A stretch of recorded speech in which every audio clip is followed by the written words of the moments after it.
কিছু ব্যক্তি বা দল ধানের শীষ নিয়ে টানাটানি করছে মির্জা ফখরুলের অভিযোগ। গণতন্ত্র উদ্ধারের আন্দোলনে বিএনপি সবসময় অগ্রণী ভূমিকা রেখেছে নেতাদের মন্তব্য। চট্টগ্রাম বন্দর এলাকায় 1 মাসের জন্য সব ধরনের মিছিল, সভা সমাবেশ, মানববন্ধন নিষিদ্ধ। অফিসিয়াল ফেসবুক পেজে সিএমপির গণবিজ্ঞপ্তি। ইসরায়েলের কারাগারে আটক মানবাধিকার কর্মী ও আলোকচিত্রী শহীদুল আলমকে তুরস্কের সহায়তায় মুক্ত করার চেষ্টা চলছে। রাজধানীর কাঁচা বাজারে আরেক দফা বেড়েছে সবজির দাম। অজুহাত বৃষ্টি ও বন্যার, কিছুটা কমের দিকে মাছ।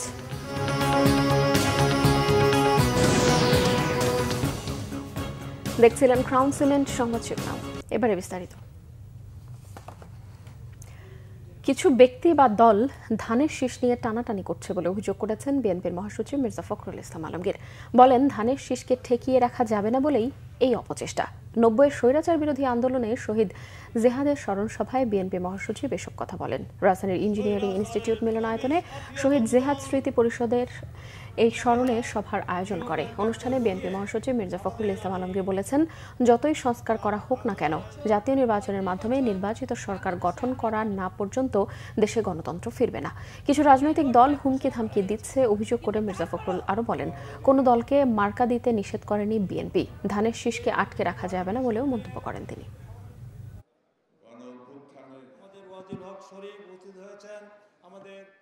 আজকের সংবাদপত্র দেখলাম কিছু কিছু ব্যক্তি বা দল তারা ধমক দিচ্ছেন, হুমকি দিচ্ছেন যে অমুক মার্কা না দিলে আমরা নির্বাচনে যাব না, বা অমুকের মার্কা থাকতে পারবে না। ভাই, আমরা তো তোমাদের মার্কাতে বাধা দেইনি। কোন মার্কা তোমাদেরকে দেবে নির্বাচন কমিশন, নির্বাচন কমিশন সিদ্ধান্ত নেবে। আমরা তো কথা বলে নিই যে তোমাদেরকে এই মার্কা দেওয়া যাবে না। তাহলে অযথা বিএনপির ধানের শীষকে নিয়ে টানাটানি কেন? টানাটানি এই জন্যে যে ধানের শীষ অপ্রতিরোধ্য, ধানের শীষকে ঠেকিয়ে রাখা যায় না। দেশবাসী নির্বাচনের দিকে তাকিয়ে আছে, ভোট দেওয়ার জন্য অপেক্ষা করছে বলে মন্তব্য করেছেন বিএনপি চেয়ারপারসনের উপদেষ্টা আমানুল্লাহ আমান। 90-এর স্বৈরাচার বিরোধী আন্দোলনে শহীদ জেহাদের স্মৃতিস্তম্ভে শ্রদ্ধা নিবেদন শেষে তিনি এসব কথা বলেন। জেহাদের পরিবারের সদস্যরাও সেখানে ছিলেন। জাতীয়তাবাদী ছাত্র দলের পক্ষ থেকে শ্রদ্ধা জানানো হয়। শ্রদ্ধা জানানোর পর আমানুল্লাহ আমান বলেন, গণতন্ত্র উদ্ধারের আন্দোলনে বিএনপি সবসময়ই অগ্রণী ভূমিকা পালন করেছে। মানুষের ভোটের অধিকার প্রতিষ্ঠার জন্য এখনও দলটি সংগ্রাম করেই যাচ্ছে বলেও জানান তিনি। বলেন, 24-এর গণ অভ্যুত্থানেও বিএনপি ও ছাত্র দলের ভূমিকা সেই ধারাবাহিকতারই অংশ। মাননীয় প্রধান উপদেষ্টা বলেছেন ডক্টর ইউনূস যে 26 সালে ফেব্রুয়ারির প্রথমার্ধে নির্বাচন, কিন্তু সেই নির্বাচন নিয়েও টালবাহানা চলছে। কেউ বলছে পিয়ার পদ্ধতি, কেউ বলছে অমুক সময় গণভোট, অমুক সময় গণভোট, এগুলি বলে নির্বাচনটা বানচাল করার চেষ্টা করছে, নির্বাচনকে ভণ্ডুল করার চেষ্টা চলছে। কিন্তু বাংলাদেশের জনগণ প্রস্তুত, সরকার প্রস্তুত। ইনশাল্লাহ ফেব্রুয়ারির প্রথমার্ধে নির্বাচন হবে এবং সেই নির্বাচনে জনগণ ভোট দিয়ে তাদের যে প্রত্যাশা একটি গণতান্ত্রিক সরকার, সেটা প্রতিষ্ঠা হবে জনগণের ভোটের মধ্য দিয়ে। সংযুক্ত আরব আমিরাতের আবুধাবিতে জুলাই আন্দোলনে অংশ নেওয়ার অভিযোগে কারাবন্দী প্রবাসী বাংলাদেশি আব্দুল হামিদের মরদেহ দেশে পৌঁছেছে। সকাল 10:30টায় বাংলাদেশ বিমানের একটি ফ্লাইটে চট্টগ্রাম শাহ আমানত আন্তর্জাতিক বিমানবন্দরে পৌঁছায় জুলাই যোদ্ধার মরদেহ। আব্দুল হামিদের বাড়ি চট্টগ্রামের রাউজান উপজেলার নোয়াপাড়া এলাকায়। স্থানীয়রা জানান, জুলাই আন্দোলনে অংশ নেওয়ার অভিযোগে গত 21 এপ্রিল দেশটির আইনশৃঙ্খলা বাহিনী তাকে গ্রেফতার করে আল সদর কারাগারে রাখে। এরপর 22 সেপ্টেম্বর কারাগারে হৃদরোগে আক্রান্ত হয়ে মৃত্যু হয় তার। আন্দোলনে অংশ নেওয়া আরও 24 জন প্রবাসী বাংলাদেশি এখনও আমিরাতের কারাগারে বন্দী রয়েছেন বলে দাবি অনেকের। চট্টগ্রাম বন্দর এলাকায় 1 মাসের জন্য যে কোনো ধরনের মিছিল, সভা সমাবেশ, মানববন্ধন, পথসভা নিষিদ্ধ করেছে Chattogram metropolitan police CMP. Chattogram বন্দরের আমদানি রপ্তানি কার্যক্রম নির্বিঘ্ন ও নিরবচ্ছিন্ন রাখতে এই সিদ্ধান্ত নেওয়া হয়েছে বলে জানান সিএমপির কমিশনার হাসিব আজিজ। গতরাতে সিএমপির অফিসিয়াল ফেসবুক পেজে প্রচারিত গণবিজ্ঞপ্তিতে জানানো হয়েছে, আগামীকাল শনিবার থেকে পরবর্তী 30 দিন চট্টগ্রাম বন্দর সংলগ্ন বারিক বিল্ডিং মোড়, নিমতলা মোড়, 3 নম্বর জেটি গেট, কাস্টমস মোড়, সল্টকোল ক্রসিং বন্দর এলাকায় যে কোনো ধরনের রাজনৈতিক, শ্রমিক বা সামাজিক সংগঠনের মিছিল, সভা সমাবেশ, মানববন্ধন, পথসভা নিষিদ্ধ করা হয়েছে। চট্টগ্রাম মেট্রোপলিটন পুলিশ অধ্যাদেশ 1978 এর 30 ধারায় প্রদত্ত ক্ষমতা বলে সিএমপির কমিশনার এই সিদ্ধান্ত নিয়েছেন বলে বিজ্ঞপ্তিতে বলা হয়েছে। বিপুল সংখ্যক যানবাহন চলাচলের কারণে বন্দরের আশপাশের ট্রাফিক ব্যবস্থা স্বাভাবিক রাখা অত্যন্ত গুরুত্বপূর্ণ বলেও উল্লেখ করা হয় এতে। ইসরায়েলের কারাগারে আটক আলোকচিত্রী শহীদুল আলমকে মুক্ত করতে তুরস্কের সহায়তায় চেষ্টা চলছে জানিয়েছেন প্রধান উপদেষ্টার প্রেস উইং। অন্তর্বর্তী সরকার প্রধানের ভেরিফাইড ফেসবুক পেজে শুক্রবার সকালে এক পোস্টে এই তথ্য জানানো হয়। তুরস্কের কর্তৃপক্ষের বরাত দিয়ে প্রেস উইং জানায়, শহীদুল আলমকে আজই বিশেষ বিমানযোগে আঙ্কারায় নিয়ে আসার সম্ভাবনা রয়েছে, যদিও এ ব্যাপারে তুর্কি কর্তৃপক্ষ শতভাগ নিশ্চয়তা দিতে পারেনি। এই তথ্য জানিয়েছে আঙ্কারায় নিযুক্ত বাংলাদেশের রাষ্ট্রদূত আমানুল হক। শহীদুল আলম ইসরায়েলের কাছে অবৈধভাবে আটক হওয়ার পর জর্ডান, মিশর ও তুরস্কের অবস্থিত বাংলাদেশি দূতাবাস সমূহকে ওইসব দেশের পররাষ্ট্র দফতরের সাথে যোগাযোগ করে তার মুক্তির উদ্যোগ নেওয়া হয়। দূতাবাসগুলো শহীদুল আলমকে মুক্ত করতে সেখানকার কর্তৃপক্ষের সাথে সার্বক্ষণিক যোগাযোগ রাখছে বলেও জানানো হয়েছে।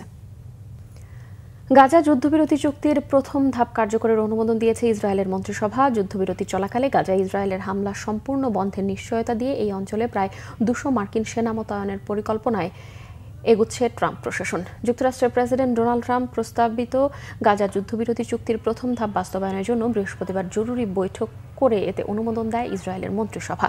যুদ্ধবিরতিতে বিশেষ ভূমিকার জন্য প্রেসিডেন্ট ট্রাম্প ছাড়াও জেরুজালেমের সফরে যাওয়া তার জামাতা জ্যারেড কুশনারের পাশাপাশি মার্কিন দূত স্টিভ উইটকফের প্রতিও কৃতজ্ঞতা জানিয়েছে ইসরায়েলের প্রধানমন্ত্রী বেনিয়ামিন নেতানিয়াহু। আগামী সোম অথবা মঙ্গলবার জীবিত 20 জন ইসরায়েলি জিম্মির মুক্তির তাগিদ দিয়েছে মার্কিন প্রেসিডেন্ট। বলেছেন, মুক্তির আনন্দে সামিল হতে রবিবার যাবেন মধ্যপ্রাচ্যে, ভাষণ দেবেন ইসরায়েলের পার্লামেন্টে। এদিকে হামাস শীর্ষ নেতা খালিল আল হায়া বলেছেন, স্থায়ী যুদ্ধবিরতির প্রতিশ্রুতি দিয়েছে যুক্তরাষ্ট্র। দখলদার সেনা প্রত্যাহার করে গাজায় খাদ্য, চিকিৎসা সরঞ্জাম সহ মানবিক সহায়তা অবাধে প্রবেশের নিশ্চয়তাও পাওয়া গেছে। মুক্তি পাবেন ইসরায়েলের যাবজ্জীবন কারাদণ্ডের সাজা খাটতে থাকা 250 জন এবং গত 2 বছরে আটক 1700 জন ফিলিস্তিনিও। ইসরায়েলি সেনা প্রত্যাহার করলেও প্রায় 200 মার্কিন সেনা ইসরায়েলে মোতায়েন হবে বলে জানিয়েছে মার্কিন গণমাধ্যম।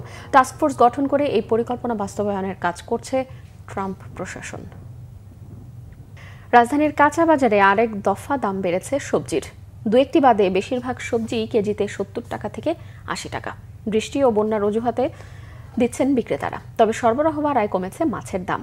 ডিম আর মুরগির দামও আছে নাগালের মধ্যেই। বিস্তারিত মামুন আব্দুল্লাহর রিপোর্টে। শুক্রবার সাপ্তাহিক ছুটির দিন। ডালি বোঝাই সবজির পসরা সাজিয়ে ক্রেতার অপেক্ষায় বিক্রেতারা। তবে বৃষ্টি থাকায় বাজারে ক্রেতাদের উপস্থিতি ছিল কিছুটা কম। সবজির দাম কিছুটা বাড়ার কথা বলছেন বিক্রেতারা, অজুহাত বৃষ্টি।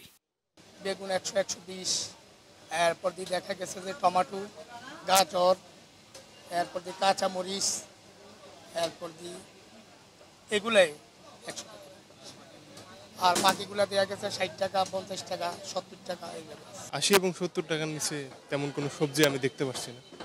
তো দাম একটু নাগালের ভিতরে থাকলে আমরা স্টুডেন্টরা আর একটু ভালোভাবে খাইতে পারতাম। সাধারণ মানুষের খুবই খারাপ অবস্থায় আছে, ভালো অবস্থা নাই, ব্যবসা খারাপ অবস্থা, আর অনেকে চাকরি তো চলে গেছে, বেতনও বাড়তেছে না, খরচ বাইরে গেছে। বর্ষার কারণে মানে মাঠ পাই সব কি প্লাবিত, সেক্ষেত্রে কিছুটা দাম বেশি হওয়া উচিত, কিন্তু দামটা অতিরিক্ত একটু বেশি। তবে মাছের বাজারে আছে স্বস্তি। সরবরাহ বাড়ায় দাম কমার কথা বলছেন বিক্রেতারা। বেশিরভাগ মাছ কেজিতে 50 থেকে 60 টাকা কমার কথা বলছেন তারা। তবে একমত নন ক্রেতারা। পুঁটি মাছ 400 টাকা, চিংড়ি মাছ 800, এটা 900 টাকা, 50 টাকা 60 টাকা, সব মাছের দামই কমছে। এখন কিনতে আসলে মাছের দাম বেশি, ওরা বলেই শুধু কমছে, বাস্তবে কমে না। তেল, ডাল, চিনি সহ মুদিবাজারে আগের বাড়তি দামে বিক্রি হচ্ছে বেশিরভাগ পণ্য। ক্রেতারা বলছেন, রাস্তায় পণ্যবাহী বাহনের হয়রানি কমলে কমবে পণ্যের দাম।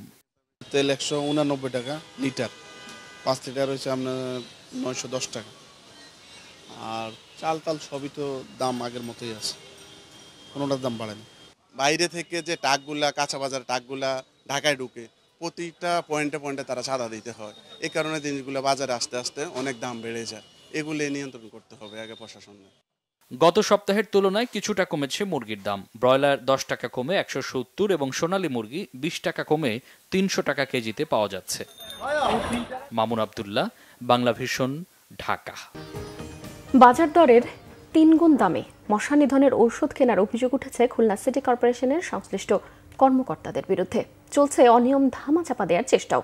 ভারতের গুজরাট থেকে উৎপাদনের মাসেই কিভাবে সিটি কর্পোরেশনের সরবরাহ দিয়েছে ঠিকাদারি প্রতিষ্ঠান, তা নিয়েও রয়েছে প্রশ্ন।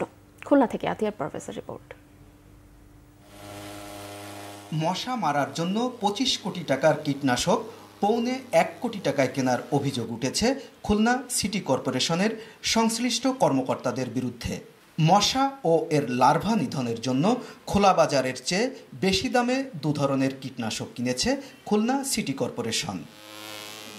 লার্ভা মারতে ফসলে ব্যবহার করা টেমিফস 2150 টাকা করে লিটার ক্রয় করা হয়, যা বাজারে খুচরা মূল্য 1720 টাকা। আর অ্যাডাল্ট মশা দমনে সাইপারমেথ্রিন 1094 টাকা দরে লিটার কিনেছে, যা খোলা বাজারে বিক্রি হচ্ছে 930 টাকা করে। দুটি কীটনাশকই বডি রেটের উপর 20% কমিশনে বিক্রি করা হচ্ছে বাজারে।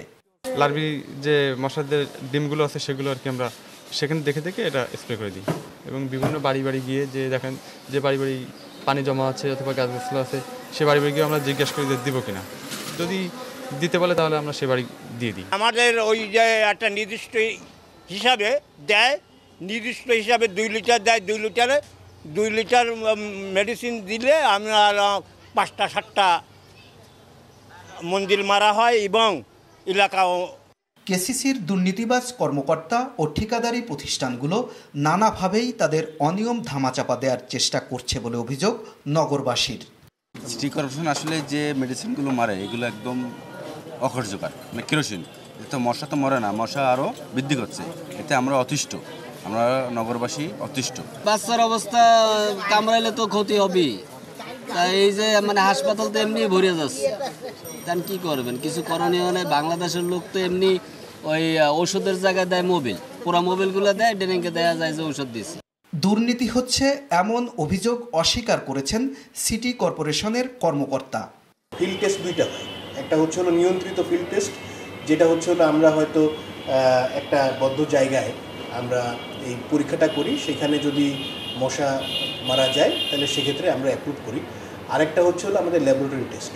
ল্যাবরেটরি টেস্ট আমরা করেছি, সেখানে আমাদের একটা রেজাল্ট এসেছে মোটামুটি ভালো, কিন্তু বিষয়টা হচ্ছে আমরা এবার একটা অ্যাকচুয়াল ফিল্ড টেস্ট যেটা করবো, যে ধরেন আপনার ড্রেনে বা এইসব জায়গায় টেস্ট করবো এবং আমরা দেখবো যে সেখানে মরে কিনা। যেহেতু এই প্রশ্নটা এসেছে, আবার আমরা চিঠি পাঠাবো, তারা যদি ব্যাচ এবং লট নম্বর ধরে তারা যদি আমাদের বলে যে না আমাদের কাছ থেকেই যে ওই প্রকৃত আমদানিকারক যারা তাদের কাছ থেকে সাপ্লাইটা এসেছে, তাহলে আমরা সেই জিনিসটি অ্যাপ্রুভ করতে পারবো।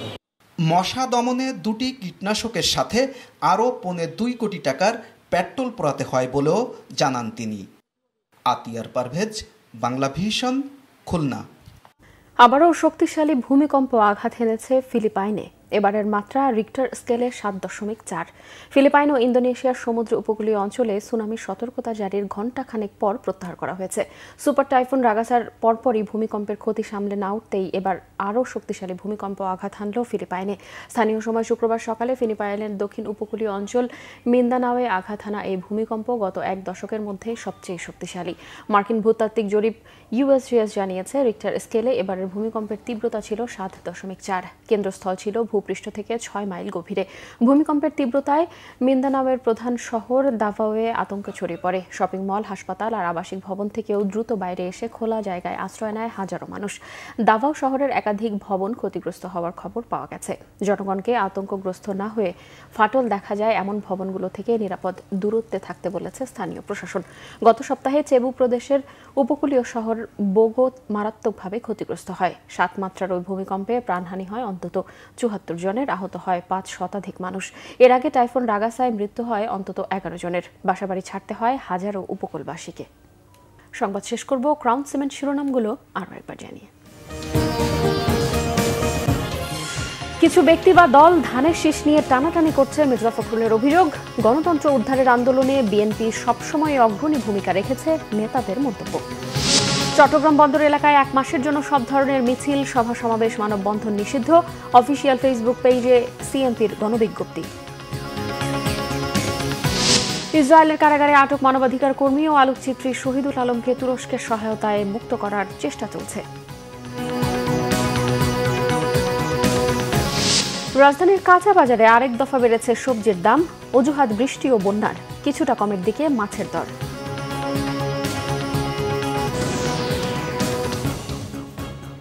দর্শক, এই ছিল এখনকার মতো। পরের সংবাদ বিকেল 4টায়। এর আগে দুপুর 3টায় রয়েছে নিউজ টপ 10 দেখার আমন্ত্রণ রইল। এছাড়া বাংলাভিশন সংবাদ ও সংবাদ সংশ্লিষ্ট অনুষ্ঠান দেখতে ভিজিট করুন www.bvnews24.com ও facebook.com/banglavisionnews এবং সাবস্ক্রাইব করুন youtube.com/banglavisionnews। এতক্ষণ সঙ্গে থাকায় ধন্যবাদ সবাইকে।